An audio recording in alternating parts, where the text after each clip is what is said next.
કુંકાવાવ મુકામે કુંકાવાવ તાલુકા સહકારી ખરીદ વેચાણ સંઘમાં કુંકાવાવ તાલુકા સહકારી ખરીદ વેચાણ સંઘ અને કુંભકોના સંયુક્ત ઉપક્રમે સહકારી મંડળીઓની મીટિંગ યોજાઈ।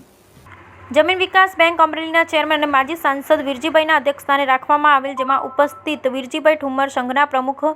રવજીભાઈ પાનસુરિયા, નાયબ ખેતીવાડી અધિકારી પીપળિયા સાહેબ, વનરાજભાઈ, કુંભકોના ડેલિગેટો કાંતિભાઈ સતાસિયા, ભીમજીભાઈ બોગરા, રાજેશભાઈ ગાંજીપરા, કેમ વેગડા, સ્ટેટ મેનેજર કાછડિયાભાઈ, ચીફ એરિયા મેનેજર ગેટિયાભાઈ, ગુજકો મસોલભાઈ, કિકાણીભાઈ, સંઘના ડાયરેક્ટરો લાખાભાઈ પદમાણી, વિનુભાઈ વેગડ, પ્રાગજીભાઈ કાછડિયા, મનીષભાઈ બેસાણિયા, કુંકાવાવ બક્સરા તાલુકામાંથી સહકારી મંડળીઓના પ્રમુખ મંત્રીઓ અને વ્યવસ્થા કમિટીના હાજર રહી, જેમાં વીરજીભાઈ ઠુમ્મર, પીપળિયા સાહેબ, કેડિયાભાઈ વેગડાભાઈ અને રવજીભાઈ પાનસુરિયાએ ભારપૂર્વક જણાવેલ કે સહકારી સંસ્થા જે ખેડૂતોની ચિંતા કરતી હોય, જેથી સહકારી સંસ્થામાંથી ખાતર, બિયારણ, દવા ખરીદ કરવાનો આગ્રહ રાખવો જોઈએ અને તેમાંથી ખરીદી કરવી જોઈએ, જેથી ખેડૂતો ચેતરાય નહીં, સારી ગુણવત્તાના બિયારણ અને ખાતર મળે, સહકારી સંસ્થાઓ નફો કરે તો ડિવિડન્ડ આપે અને ખેડૂતોને ફાયદો થાય એવી સ્કીમો લાવવા વીરજીભાઈ ઠુમ્મરે ખેડૂતો બિનજરૂરી ખાતર વાવવાનું ન કરે, ઓછા ખર્ચે ખેતી કરે તેવું ભારપૂર્વક જણાવેલ હતું, એમ સંઘના પ્રમુખ રવજીભાઈ પાનસુરિયાએ જણાવ્યું। બ્યુરો રિપોર્ટ રસિક વેગડા।